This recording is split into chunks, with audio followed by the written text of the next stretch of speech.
انگریز شاگرد ہیں عربوں کے، زبان و ادب میں، علم میں، تعلیم میں۔ نبی اکرم صلی اللہ علیہ وسلم کے دور مبارک کے فوراً بعد حضرت ابو بکر، حضرت عمر، حضرت عثمان، علی رضوان اللہ علیہم اجمعین کے ادوار آتے ہیں۔ دو تقسیمیں یہاں پر موجود ہیں، بنو ہاشم اور بنو امیہ کی۔ بنو ہاشم کی فضیلتیں اور ان کی روحانیت اور اللہ تعالیٰ نے جو ان کو اسلام میں آ کر جو رتبے اور مقامات عطا فرمائے وہ الگ ہیں۔ اگر بنو امیہ کا پہلو ہم دیکھیں، یہاں پر بادشاہتیں تو ہوں گی لیکن علوم بھی آپ کو نظر آئیں گے، زبانیں بھی آپ کو نظر آئیں گی، اور دنیا میں آگے بڑھتے ہوئے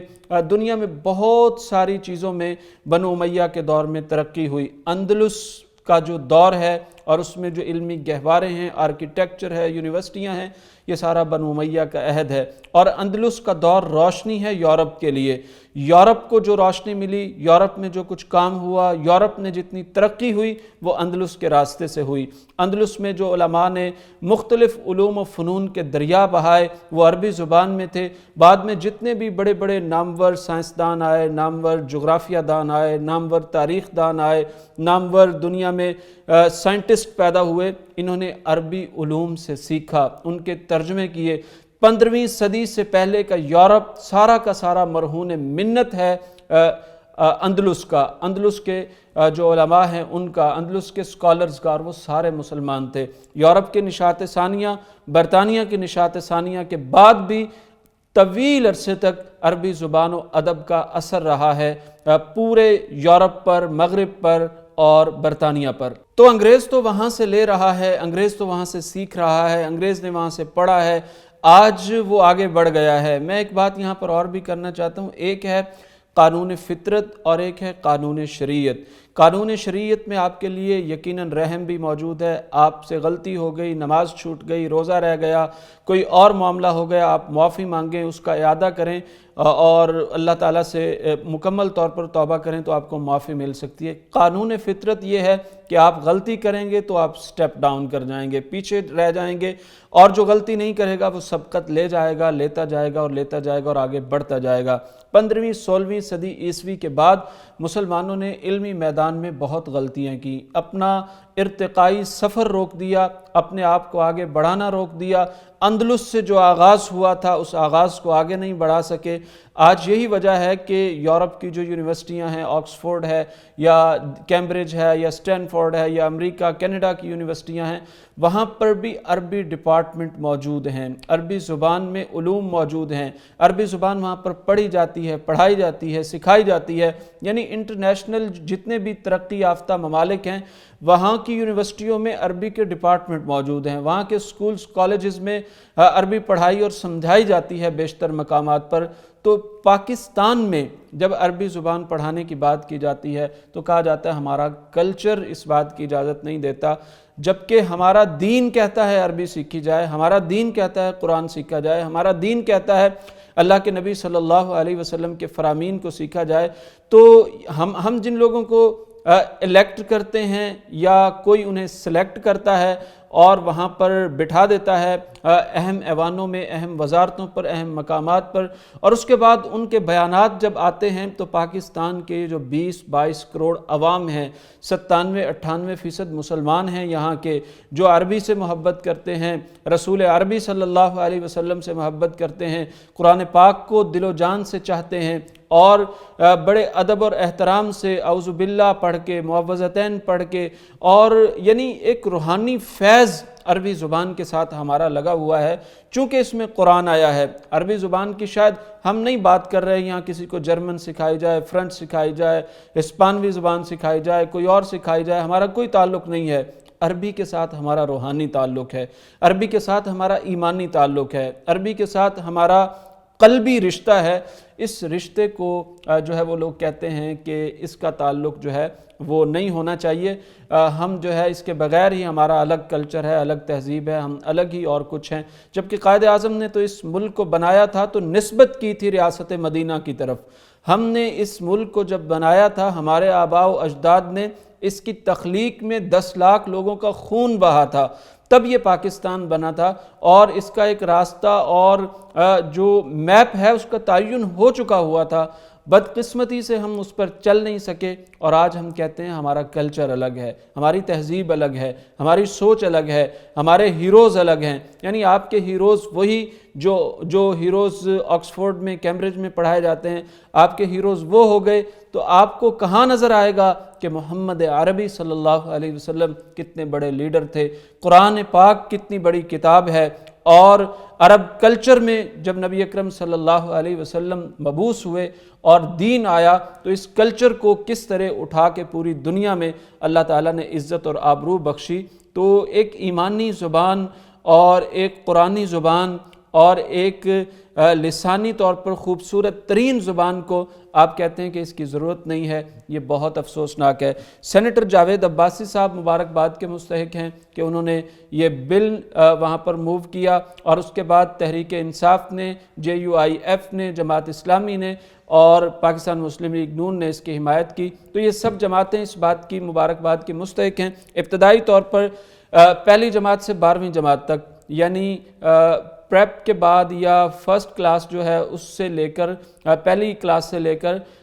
یعنی FSC تک یہ پڑھائی جائے گی۔ اس کے مختلف حصے ہوں گے، بعض مقامات پر گرامر بھی سکھائی جائے گی، اور اس میں قرآن پاک کو شامل کرنے کے بھی آلریڈی کچھ احکامات اور باتیں موجود ہیں۔ یقینی طور پر جب یہ معاملہ آگے بڑھے گا تو بہت ساری چیزیں ہمارے سامنے آئیں گی اور ہم اس کو ویلکم بھی کریں گے، اور اس پر بہرحال اب تک کی جو پیش رفت ہے، جو منظور کر لیا گیا ہے، اس پر پیش کرنے والا اور اس میں حمایت کرنے والے سبھی لوگ جو ہے وہ مبارکباد کے مستحق ہیں۔ وہاں پر سینٹ میں جب یہ بل پیش کیا گیا تو مختلف لوگوں نے تقاریر بھی کی، جناب سراج الحق صاحب نے تقریر کی، اور ان کے علاوہ سینیٹر مشتاق احمد صاحب جماعت اسلامی سے تعلق رکھتے ہیں، انہوں نے بھی تقریر کی، مولانا عبدالغفور حیدری صاحب نے تقریر کی۔ خاص طور پر میں شکریہ ادا کروں گا وزیر مملکت محمد علی خان صاحب کا، جو حکومت کی طرف سے وزیر ہیں اور وہاں پر موجود تھے، اور انہوں نے اس بل کو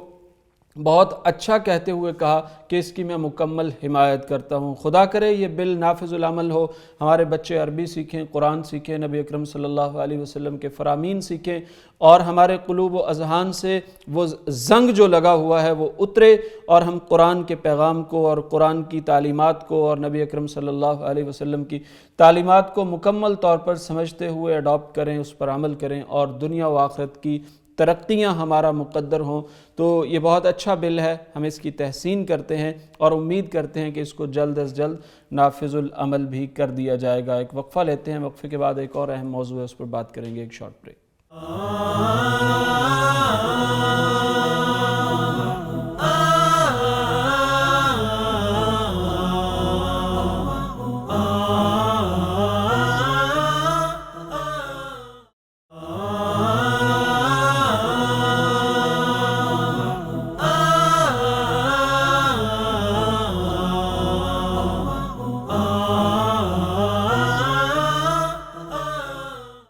وقفے کے بعد خوش آمدید۔ ایک اور بڑی اہم خبر ہے، اور اس پر فلسطینی دارالفتاء کے حوالے سے کنسرن اور تشویش سامنے آئی ہے۔ آپ دیکھ رہے ہیں کہ اسرائیل ایک عرصے سے عرب ممالک کے ساتھ اور مسلم ممالک کے ساتھ اتحاد کر رہا ہے۔ متحدہ عرب امارات، بحرین، سوڈان، مراکش اور دیگر کئی ممالک ہیں، تقریباً 5-6 اسلامی ملک ہیں جنہوں نے حال ہی میں اسرائیل کو تسلیم کیا ہے۔ اب جو تازہ ترین معاملہ وہاں پر ہوا ہے، اس کو ابھی حال ہی میں سوڈان نے بھی تسلیم کیا ہے۔ تو اس کو وہ کہہ رہے ہیں ابراہم ٹریک، یعنی دین ابراہیمی کے تحت یہ تمام جو دین ہیں، اسلام ہے، یہودیت ہے، عیسائیت ہے، یا یہ جو جتنے بھی ادیان ہیں، ان کو وہ کہہ رہے ہیں کہ جی ایک ہی دین ہے اور اس طرح سے مل کر امن سلامتی کے ساتھ رہنا چاہیے۔ اگر اس بات کو تسلیم کر لیا جائے تو پیچھے تو صلاح الدین ایوبی رحمۃ اللہ علیہ کا وہ شاندار جہاد، اور پیچھے سیدنا عمر فاروق رضی اللہ تعالیٰ عنہ کی وہ فتوحات، اور یہودیوں کے ساتھ نبی اکرم صلی اللہ علیہ وسلم کا وہ غزوہ خیبر جو ہوا، تو یہ تو مسلمانوں کی ایک بڑی ماضی کی ایک تاریخ موجود ہے، اور یہ عجیب و غریب فلسفہ اسرائیل کی طرف سے دنیا کے سامنے پیش کیا جا رہا ہے۔ فلسطینی دارالفتاء نے اسے دھوکہ قرار دیا ہے۔ انہوں نے کہا کہ یہ قبضے کی ایک کوشش ہے، اور دین ابراہیم کے نام پر دوستی اور تعلق کا جو ہاتھ بڑھا رہا ہے اسرائیل، یہ بہت غاصبانہ ہے اور غلط طریقے سے آگے بڑھ رہا ہے۔ یہ بنیادی طور پر گریٹر اسرائیل کا ایک منصوبہ ہے۔ اسرائیل خطے میں بڑے پیمانے پر ترقی یافتہ کام کروا رہا ہے، خصوصاً زراعت جو اس سے پہلے عربوں کے پاس تھی اس خطے کی، اس کی طرف بھی اسرائیل بڑھ رہا ہے، وہ زمینی طور پر بہت آگے آ رہا ہے۔ 47-48 میں جب ہم دیکھتے ہیں اسرائیل کا نقشہ اٹھاتے ہیں تو فلسطین کے سامنے جب اس کو کھڑا کر کے دیکھتے ہیں اسرائیل چھوٹا سا بچہ نظر آتا ہے۔ اب جب ہم فلسطین کا نقشہ اٹھاتے ہیں، اسرائیل کو دیکھتے ہیں تو اسرائیل وہاں دیو ہیکل کی ایک صورت اختیار کر گیا ہے اور بہت بڑا زمینی رقبہ اس نے اپنے قبضے میں لے لیا ہے۔ شام سے ہتھے آیا ہے، اردن سے ہتھے آیا ہے، فلسطین سے ہتھے آیا ہے، اور اب وہ کینیا کی طرف بڑھ رہا ہے، اب وہ سوڈان کے راستے اختیار کر رہا ہے، یعنی اب جو ہے وہ اپنا خطہ جو ہے وہ بڑھا بھی رہا ہے، اور اس کو ابراہم ٹریک کہہ رہا ہے، ابراہم ٹریک، یعنی دین ابراہیم کے نام پر دوستیاں جو ہے وہ عرب ممالک کے ساتھ کر رہا ہے۔ اسرائیل کو تسلیم کیوں کرنا چاہیے؟ عرب ملک کیوں کر رہے ہیں اور ہم کیوں نہیں کر رہے؟ ہمارے تو پاسپورٹ پہ لکھا ہے کہ یہ پاسپورٹ اسرائیل کے لیے کارآمد نہیں ہے، تو یہ کیوں ہے؟ ہم اسرائیل کو تسلیم کیوں نہیں کر سکتے؟ اس پر بات کرنے کے لیے ہمارے ساتھ موجود ہیں جناب مفتی عبدالستار حماد صاحب۔ بہت شکریہ مفتی صاحب آپ کے وقت کا۔ فرمائیے گا، یہاں پر ہم دیکھ رہے ہیں سماجی رابطوں کی مختلف ویب سائٹس پر جو فلسطین کا دارالفتاء ہے، آپ بھی چونکہ افتاء کے شعبے سے وابستہ ہیں، تو اس دارالفتاء نے ایک نیوز کو بریک کیا ہے کہ اسرائیل جو ہے ابراہم ٹریک کے نام پر، یعنی دین ابراہیم کے نام پر سلو کر رہا ہے عرب ممالک کے ساتھ۔ تو بنیادی طور پر یہ دین ابراہیم کیا ہے اور ہم اسرائیل کو تسلیم کیوں نہیں کر سکتے؟ بنیادی وجہ کیا ہے کہ جب متحدہ عرب امارات کر رہا ہے، بحرین کر رہا ہے، مراکش کر رہا ہے، سوڈان کر رہا ہے، تو سوال یہ پیدا ہوتا ہے سعودی عرب اور پاکستان اسرائیل کو تسلیم کیوں نہیں کر سکتے، جبکہ وہ یہ اسرائیل کہہ رہا ہے کہ دین ابراہیم کے نام پر ہم سب ایک ہی ہیں، ایک ہی ملت ہیں، اور اسی طرح ہم بس آگے بڑھ سکتے ہیں۔ ہاں، پہلی بات تو یہ ہے کہ جو دین ابراہیمی ہے نا، جی، وہ رسول اللہ صلی اللہ علیہ وسلم نے فرمایا کہ تمام انبیاء کا دین ایک ہی تھا، شریعتیں مختلف تھیں، یعنی ان کا باپ ایک ہے، امہاتہم شتیٰ، ان کی مائیں مختلف ہیں۔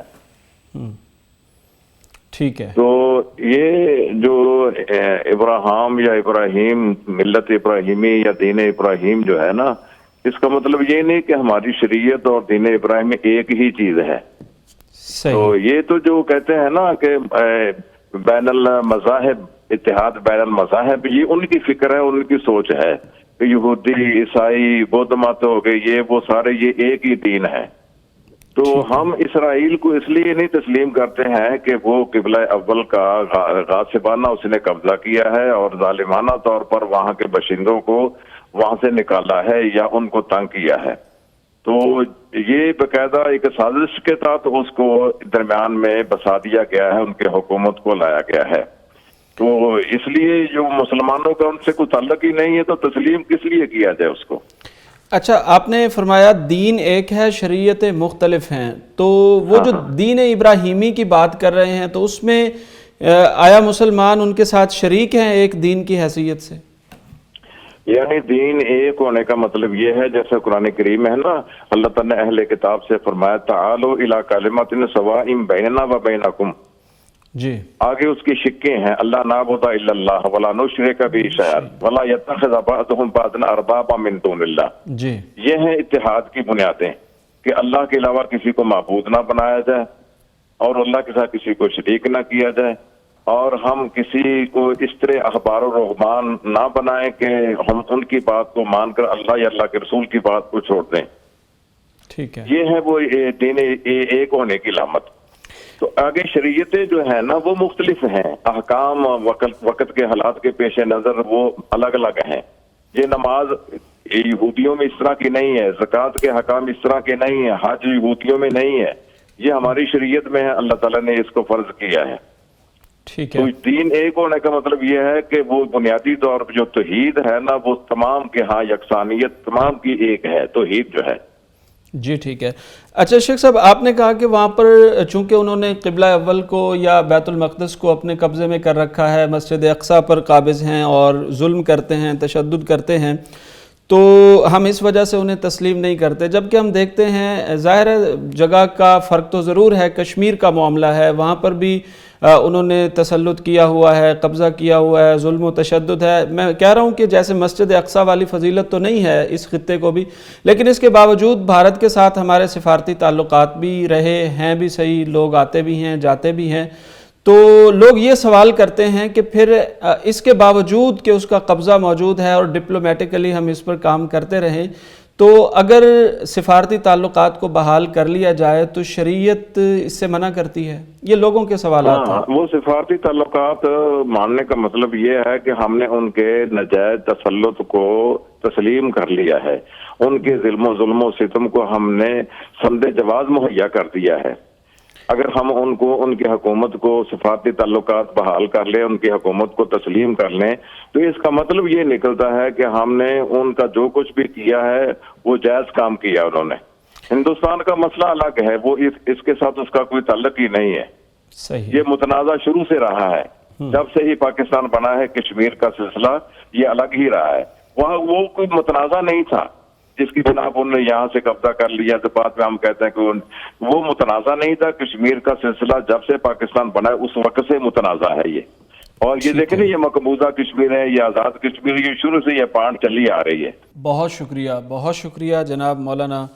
مفتی عبدالستار حماد صاحب۔ ناظرین، آپ نے ان کی گفتگو سنی اور انہوں نے کہا کہ بھارت سے جو اسرائیل کے ساتھ ہمارا جو دشمنی کا یا اس کے ساتھ مخاصمت کا یا نفرت کا ایک اور پہلو ہے جس وجہ سے ہم اس کو تسلیم نہیں کر سکتے۔ گریٹر اسرائیل کا منصوبہ اس وقت دنیا میں جاری ہے۔ یہ کتنا سچ ہے یا کتنا غلط ہے، اس کے بارے میں آنے والے وقت میں یقیناً چیزیں ہمارے سامنے آتی رہیں گی۔ عرب میڈیا اور تحقیقی ماہرین کے مطابق دریائے نیل کے کنارے جو اہم ممالک ہیں ان میں ایتھوپیا ہیں اور اس کے ساتھ ساتھ کینیا ہے۔ ان کے ساتھ اب اسرائیل کے تعلقات بہت غیر معمولی ہو گئے ہیں۔ جس طرح اسرائیل زمینی وسائل پر قبضہ کرتا جا رہا ہے، اسی طرح اب وہ پانی کے ذخائر پر بھی قبضہ کرنا چاہ رہا ہے اور نیل کا پانی اسپیشلی وہ اپنے زیر تسلط لانے کی کوشش کر رہا ہے۔ اور اس سلسلے میں انہوں نے جو اپنی سیکیورٹی کمپنیاں ہیں وہ کینیا میں بھی ایتھوپیا میں بھی بڑے پیمانے پر پھیلا دی ہیں، اور دونوں ممالک کے پانی کے جو ذخائر ہیں وہ مکمل طور پر اسرائیلی کمپنیوں کے ہاتھ میں ہیں۔ اسرائیل کینیا کے ساتھ اور ایتھوپیا کے ساتھ مل کر، جیسا کہ میں نے پہلے بھی کہا کہ وہ زراعت کے شعبے میں بھی اس حوالے سے ان کے ساتھ کام کر رہا ہے۔ بہت سے زرعی منصوبے اسرائیل کے پاس ہیں، کینیا کے اور ایتھوپیا کے۔ اس سلسلے میں پانی کا معاملہ ہو، پانی کے ذخائر ہوں یا زرعی منصوبے ہوں، سعودی عرب جو ہے وہ سب سے بڑا حریف ہے، سب سے بڑا مقابل ہے اسرائیل کا۔ تو اس سلسلے میں جو ہے اب لوگ تو تعلق جوڑتے ہیں سعودی عرب کا اسرائیل کے ساتھ، لیکن حقیقت یہ ہے کہ اس خطے میں سب سے بڑا حریف اگر کوئی ثابت ہو سکتا ہے یا ہے تو وہ سعودی عرب ہے، جو اسرائیل کی مخالفت کر سکتا ہے یا کر رہا ہے یا آنے والے دنوں میں اس کو جو ہے وہ چیلنج بھی کر سکے گا۔ سوڈان ایک بہت بڑا ملک تھا، زرعی ملک تھا، اس کو بھی اسرائیل نے اپنے ساتھ ملا لیا ہے، تو سوڈان نے بھی اسرائیل کو تسلیم کر لیا ہے، مراکش کر چکا ہے، بحرین کر چکا ہے، متحدہ عرب امارات آلریڈی اس کو تسلیم کر چکے ہیں۔ تو اب یہ کینیا، ایتھوپیا، سوڈان اور وہاں کے زرعی منصوبے اور اس کے بعد پانی کے ذخائر اور اس کے بعد زمینی قبضے اور دیگر ذخائر، معدنی ذخائر، اور شام کی گولان کی پہاڑیاں، غزہ کا محاصرہ اور دوسری طرف اردن کے علاقوں پر قبضے اور بیت المقدس پر قبضہ، یہ تمام کے تمام منصوبے بتاتے ہیں کہ واقعی گریٹر اسرائیل کا جو ایک معاملہ ہے وہ موجود ہے اور اس میں پیش رفت کی جا رہی ہے، اور اسرائیل پوری دنیا پر حکمرانی کے آنے والے وقتوں میں خواب دیکھ رہا ہے۔ مجھے حیرت ہوتی ہے جب میں دیکھتا ہوں جرمن نازیوں کے ہاتھوں یہ پٹنے والی قوم، ہٹلر کے ہاتھوں یہ مرنے اور دبنے والی قوم، صرف 70-72 سالوں میں اتنی دلیر، چالاک، مکار اور ہوشیار ہو گئی کہ آج وائٹ ہاؤس کا نظام بھی چلانے کے لیے اس کی مدد لینا پڑتی ہے۔ امریکہ میں بیٹھی ان کی لابی امریکہ کے قوانین وضع کرتی ہے اور وہاں پر موجود دیگر بہت سارے بڑے بڑے معاملات یہ لوگ چلاتے ہیں۔ آج عرب کو یہ لیڈ کر رہے ہیں، معدنی ذخائر پر ان کے قبضے ہیں، زرعی منصوبے ان کے زیر تسلط ہیں اور دیگر زمینی ذرائع تمام کے تمام ان کے زیر اثر ہیں، تو یہ دنیا میں ایک مضبوط قوم کے طور پر اٹھ کر ابھر کر سامنے آ رہی ہے۔ متحدہ عرب امارات نے آج کسی مسلمان ملک کی شاید اتنی شنوائی ہوتی ہو یا نہ ہوتی ہو جتنی اسرائیلی کارندوں کی ہو رہی ہے، اور اس کے ساتھ ساتھ دیگر جو مقامات ہیں وہاں پر بھی یہ لوگ بڑی تیزی سے آگے بڑھ رہے ہیں۔ تو ان کی مکاریاں، چالاکیاں، ہوشیاریاں اور تعلیم کے میدان میں یا دیگر میدانوں میں ان کی ترقیاں دیکھ کر ہم پاکستانیوں کو، مسلمانوں کو اپنا آپ دیکھنا چاہیے اور غور کرنا چاہیے، ہم کہاں مار کھا گئے۔ ایک ساتھ کا دور ہے، ہم ہندوستان سے انگریز سے آزاد ہوئے تھے اور انہیں الگ سے انگریز نے ایک وطن دیا تھا، تو وہ وہاں پر جا کر آباد ہو گئے اور کتنی ترقی کر گئے۔ آج ہم کہاں کھڑے ہیں اور کیا کر رہے ہیں، یہ بہت افسوسناک بھی ہے اور سوچنے کا مقام بھی ہے۔ ایک وقفہ لیتے ہیں، وقفے کے بعد ایک اور اہم موضوع ہے، اس پر بات کریں گے، ایک شارٹ بریک۔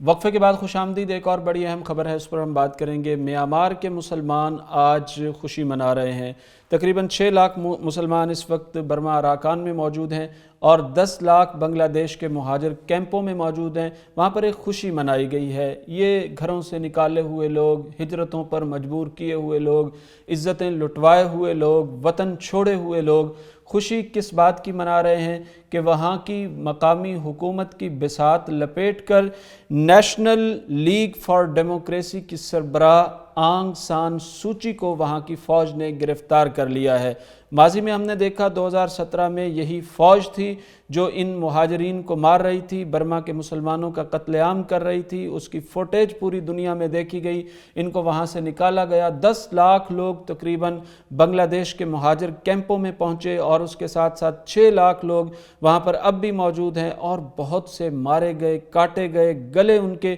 کاٹ دیے گئے، اور ہم نے وہ فوٹیج اس دور کی دیکھی تو وہ ایک بڑا افسوسناک دور تھا، سب کچھ تھا۔ اب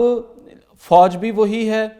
اور حکومت بھی وہی ہے، لیکن اس کی سربراہ کو جب معطل کیا، گرفتار کیا اور اس کی حکومت کو ختم کیا تو یہی مسلمان خوشی منا رہے تھے اور اس کو مکافات عمل قرار دے رہے تھے۔ جب وہاں کی فوج مسلمانوں پر تشدد کر رہی تھی تو آنگ سان سوچی نے ایک بیان نہیں دیا فوج کے خلاف، بلکہ عالمی عدالتوں میں جا کر انٹرنیشنل فورمز پر اپنی فوج کا دفاع کیا، جبکہ کہا یہ جاتا ہے کہ یہ جمہوریت کے لیے بول رہی تھیں، جمہوریت کے لیے لڑ رہی تھی۔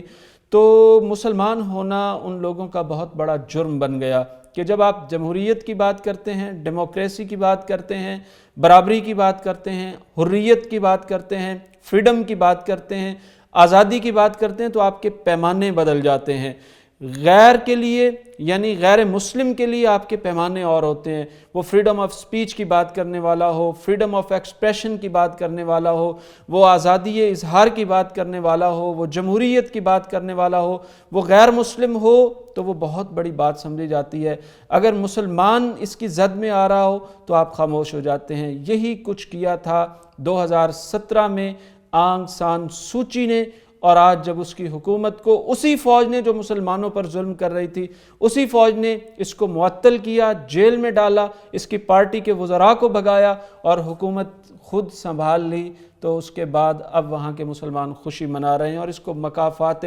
عمل قرار دے رہے ہیں۔ میرے ساتھ موجود ہیں جناب عبداللہ طارق سہیل صاحب، ہم ان سے بات کریں گے۔ عبداللہ صاحب، بہت شکریہ آپ کے وقت کا۔ فرمائیے گا یہ جو میانمار میں ہوا، برما اراکان میں ہوا، وہاں کی فوج نے وہاں کی حکومت کی بساط لپیٹ دی، جو وہاں کی سربراہ ہیں نیشنل لیگ فار ڈیموکریسی کی آنگ سان سوچی کو بھی انہوں نے گرفتار کر لیا ہے۔ مسلمان بنگلہ دیش میں بھی خوشی منا رہے ہیں، میانمار میں بھی خوشی منا رہے ہیں اور اس کو مکافات عمل قرار دیتے ہیں۔ کیا پوائنٹ آف ویو ہے اس پر آپ کا سر؟ ہو سکتا ہے وہ اس لیے کر رہے ہوں کہ یہ سوچی نے ایک مرتبہ فوجی آپریشن کی حمایت کی تھی اور کہا تھا کہ انہوں نے کچھ غلط نہیں کیا، اور سوچی کا مسئلہ یہ تھا کہ یہ کمپرومائز کر کے حکومت میں آئی تھی، ورنہ وہ اس کو حکومت نہیں دے رہے تھے۔ تو کمپرومائز کے نتیجے میں اس نے فوجی ایکشن کی حمایت کر دی، لیکن وہ اس سے بات نہیں بنی، کیونکہ اس الیکشن میں اس کو اتنی میجارٹی مل گئی تھی، 80% میجارٹی مل گئی تھی، اس کے نتیجے میں وہ آئین میں وہ ترمیم کرنا چاہتی تھی۔ برما میں، میانمار میں سسٹم اس طرح کا ہے کہ قومی اسمبلی کی 20% سیٹیں فوجی افسروں کے لیے ہوتی ہیں۔ جی تو یہ سوچی کا یہ پلان تھا کہ وہ ترمیم کر کے یہ ختم کر دے اور ساری پارلیمنٹ جو منتخب ہو، جس طرح انڈونیشیا میں بھی پہلے یہی نظام تھا سوہارتو کے زمانے میں، جی کہ 33% سیٹیں فوج کی ہوتی تھی۔ جی تو پھر وہاں جب جمہوریت بحال ہوئی تو انہوں نے سوہارتو کا تختہ الٹا گیا، اور پھر عبد البار وہاب کی حکومت آئی تو انہوں نے پھر یہ قانون سازی کر کے آئین میں ترمیم کر دی اور فوج کی سیٹیں ختم کر دی۔ تو یہاں برما میں بھی اس کا یہی پلان تھا، وہ نہیں پورا ہو سکا، فوج نے پہلے ہی تختہ الٹ دیا۔ اصل دشمن برما روہنگیا مسلمانوں کی ایک تو فوج ہے اور دوسرے بدھ پادری ہیں، کیا ان کو کہنا چاہیے، راہب، بدھوں کے راہب۔ بظاہر تو یہ بدھ ایک امن پسند مذہب ہے اور کسی کیڑے مکوڑے کا بھی قتل جو ہے اس کے اس مذہب میں حرام ہے، لیکن مسلمانوں کے بارے میں ان کا رویہ نہایت غیر انسانی ہے۔ فوج نے وہاں ہزاروں مسلمانوں کو زندہ جلایا ہے اور ان کی بستیاں تباہ کر دی ہیں، ان کو دھکیل دیا ہے بنگلہ دیش میں، جہاں وہ کوئی اچھی حالت میں نہیں رہ رہے۔ اچھا، آنگ سان سوچی کے بارے میں سر تصور یہ تھا پہلے کہ شاید جمہوریت پسند ہیں اور کوئی کردار ادا کریں گی، اور ایک تو تھا کہ چلیں وہ ایک ایسے ملک میں ہیں جہاں پر ایک مشکل صورتحال ہے اور فوج ہمیشہ وہاں پر غالب رہی ہے، تو لیکن بظاہر ہلکا سا بیان مسلمانوں کے حق میں اتنا بڑا قتل عام وہاں پر ہوا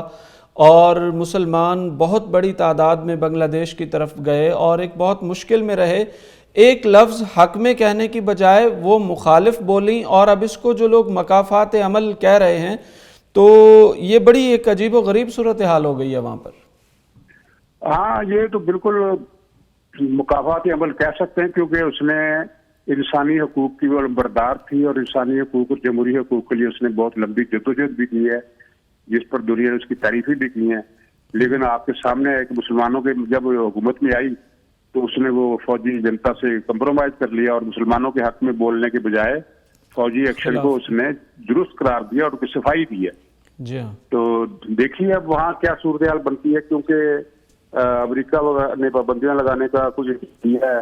اور پہلی مرتبہ برما میں یہ ہوا ہے کہ لوگوں نے مارشل لا کے خلاف جلوس نکالے ہیں۔ اچھا، اس میں عبداللہ صاحب ایک تو یہ ہے کہ چلیں وہاں پر فوج آ گئی، جمہوریت کے بساط لپیٹ دی گئی، ایک جمہوری منتخب حکومت کو سب کچھ کر دیا گیا، اس پر سلامتی کونسل کے اجلاس ہونے کی بھی باتیں اور خبریں سامنے آ رہی ہیں، امریکہ کو بھی تشویش ہے، یورپ کو بھی تشویش ہے، وہاں مسلمان کٹتے رہے، مرتے رہے، ان کے گھر اجاڑ دیے گئے، بچوں کے قتل عام کی فوٹیج سامنے آئی، اس پر نئی دنیا بولتی۔ اب یہ جمہوریت کی بات ہے تو اس پر کہیں نہ کہیں آوازیں اور تشویش پیدا ہو رہی ہے۔ نہیں، مسلمانوں کے حق میں بولنے والے تو تھے پوری دنیا میں، امریکہ میں، یورپ میں، ہر جگہ مسلمانوں نے آواز اٹھائی، لوگوں نے آواز اٹھائی، انسانی حقوق کی تنظیموں نے، حکومتوں نے بھی۔ لیکن بات یہ ہے کہ جب تک کوئی ایکشن نہیں ہوتا، صرف مذمت سے کوئی ظالم اپنا ظلم ختم نہیں کرتا۔ برما کے خلاف ایکشن کسی نے نہیں لیا، نہ امریکہ نے، نہ مسلمان ملکوں نے کوئی مؤثر اقدام کیا، اگرچہ وہ کچھ نہ کچھ کر سکتے تھے۔ اور چین کا تو خیر رویہ آپ جانتے ہی ہیں، وہ برما کی حکومت کا ہمیشہ پشت پناہ رہا ہے، فوج کا، برما میں اس کے اڈے بھی ہیں، وہاں یغور مسلمانوں کی صورتحال ہے ہمارے سامنے۔ ہاں، وہ بلکہ چین نے کمبوڈیا میں، اس کا نام اس وقت کمبوڈیا تھا، 70s کی دہائی میں، خیبروز کے ذریعے وہاں 2.5 لاکھ مسلمان قتل کروا دیے، کیونکہ خیبروز چین کا آدمی تھا۔ پھر وہ جب ویتنام نے حملہ کیا، خیبروز حکومت کا تختہ الٹ دیا، تو پھر اس کے بعد وہاں کچھ جو بچے کچے مسلمان تھے، 40-50 ہزار، ان کی جان بچی، ورنہ خیبروز تو چاہتا تھا کہ مسلمانوں کا بالکل وجود کمبوڈیا سے ختم کر دیا جائے۔ بہت چھوٹی سی اقلیت تھی، ٹوٹل 4-5 لاکھ 3-4 لاکھ مسلمان تھے، ان میں سے آدھے سے زیادہ اس نے مار دیے خیبروز نے۔ تو یہی کچھ وہ برما میں کر رہا ہے، اور چین یہی کچھ لاہور میں اپنے یہ سنکیانگ میں کر رہا ہے لاہور مسلمانوں کے ساتھ۔ بہت شکریہ جناب عبداللہ طارق سہیل صاحب، ناظرین ہمارے ساتھ موجود تھے۔ اس ساری صورتحال پر مسلمانوں کے حق میں نہ بولنا اور اپنی فوج کے خلاف مسلمانوں کے بارے میں تو بیان نہ دینا، اپنی حکومت چھن جانے پر بولنا، یہ سب کچھ وہاں پر ہم دیکھتے رہے، اور مجھے فیض احمد فیض کے وہ کلمات اور وہ نظم ان کی یاد آئی کہ ہر ایک الی الامر کو صدا دو کہ اپنی فرد عمل سنبھالے، اٹھے گا جب جم میں سرفروشاں، پڑیں گے دار و رسن کے لالے، کوئی نہ ہوگا کہ جو بچا لے، جزا سزا سب یہیں پہ ہوگی، یہیں پہ روز حساب ہوگا، یہیں سے اٹھے گا شور معشر، یہیں پہ جو ہے وہ روز حساب ہوگا۔ تو اس طرح کے کچھ کلمات ان کے مجھے یاد آ رہے ہیں کہ جب آپ خلق خدا کے ساتھ انصاف نہیں کرتے، نسلی بنیادوں پر ان کا قتل عام کرتے ہیں اور انہیں مسلمان سمجھتے ہوئے ان کو کاٹا جاتا ہے، پھینکا جاتا ہے، گھروں سے نکالا جاتا ہے، ہجرتوں پر مجبور کیا جاتا ہے، تو آپ ایک لفظ ان کے حق میں نہیں بولتے، بلکہ کہتے ہیں کہ ٹھیک ہو رہا ہے ان کے ساتھ، اور اس کو آپ مصلحت قرار دیتے ہیں۔ تو پھر وقت آتا ہے، دشمن بھی وہی ہوتا ہے، ہتھیار بھی وہی ہوتے ہیں، طاقتیں بھی وہی ہوتی ہیں، وہی بوٹ ہوتے ہیں، وہی وردیاں ہوتی ہیں، جو کل مسلمانوں کو نوچ رہے تھے تو آپ بول نہیں رہے تھے، خاموش تھے، آج وہ آپ کو نوچ رہے ہیں، اور وہی جو ہاتھ ہے وہ آپ کے گریبان تک بھی پہنچا ہے۔ اس کو کہتے ہیں مکافات عمل۔ اب مسلمان تو در بدر ہو گئے بیچارے، وہ تو ایک دکھ سہ گئے، یعنی یہ بھی ایک بڑی بات ہے کہ آپ سہ جائیں، آپ صبر کر جائیں۔ جب آپ صبر کر جاتے ہیں تو سامنے والے کی جو قدر و قیمت ہے یا منزل ہے وہ طے ہو جاتی ہے، اس کے پاس ہے کیا، آپ تو صبر کر گئے ہیں۔ تو بس یہی ہے زندگی کا فلسفہ، دنیا کا فلسفہ، کہ صبر کے ساتھ، شکر کے ساتھ اپنی زندگی گزار لیں، اور اپنی کوشش اور بساط کے بعد نتیجہ اللہ پر چھوڑ دیں، اور اللہ پھر جو نتیجے مرتب کرتا ہے وہ دنیا میں بھی نشان عبرت بنا دیتا ہے اور آخرت میں بھی نشان عبرت بنا دیتا ہے۔ بہرحال اس دعا کے ساتھ کہ اللہ تعالیٰ میانمار کے مسلمانوں کو ان کا وطن عطا فرمائے، ان کی مشکلات کو ختم کرے، کشمیر کے مسلمانوں کی مدد فرمائے، فلسطین کے مسلمانوں کی مدد فرمائے۔ اگلے پروگرام تک کے لیے مجھے اور پروڈکشن ٹیم کو اجازت دیجیے۔ اللہ حافظ ناصر۔